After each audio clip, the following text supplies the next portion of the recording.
Okay, so I'm going to tell you a little bit about esports, kind of what it is, kind of the current state of it, and where it's kind of headed in the future. It's kind of like a really volatile environment.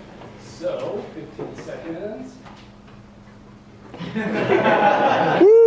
Okay, so brief history of esports. So the first kind of like real event was with Space Invaders in 1981. So Atari actually hosted a competition which had like 10,000 participants across the United States, and this is kind of like the era of the classic arcade games. And this is kind of like what the current state of esports looks like now. So you kind of have games like League of Legends, Dota, Hearthstone, some of the games that you might have heard of, and these all apply to different demographics for different reasons. That's kind of amazing. So, this is kind of your stereotypical gamer if you haven't heard about esports before, right? This is taken from South Park. Guys, with this computer, rockstar, keyboard, lean back, pimples, but I'm going to try to redefine that and kind of give you guys a different perspective on what esports is and what programmers are like. So, people who play games for a living, or something like that, right? Because it's a lot more than that, and that's really important to figure out, because programmers don't just play games, it's really kind of an art. They have to be the best at games, they're under constant scrutiny, and they have to produce the best results all the time because their games, or the careers on the line. So this is kind of like what a stereotype, or what an actual environment looks like for a professional programmer. They typically game for 8 to 12 hours a day, and during that time they stream, they scrim other pro teams, and they do a bunch of other stuff. And the important thing about esports is that teamwork is huge. The relationships that you share inside and out of the game affect you greatly, and it can definitely affect your outcomes in a professional environment. So the community is a really big part of esports, and you constantly show support for all of your pro players. So pro players will stream, and certain streamers can average up to 40,000 viewers a day for one person. And this is the World Championships for League of Legends in Seoul, South Korea. And 11.2 million people watch this concurrently, and 32 million unique viewers. This is bigger than like the NBA. Like this received more views.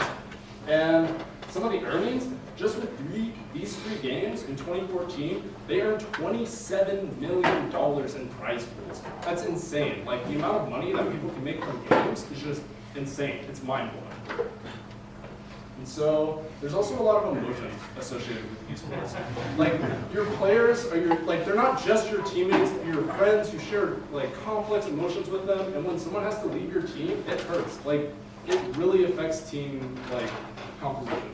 And you can also get really excited and really emotional while playing games. So this is one of the most emotional players in League of Legends, and it can really affect your team. They can either really spruce up your game and get you really excited for a match, or they can yell at you and get you so just bummed about everything.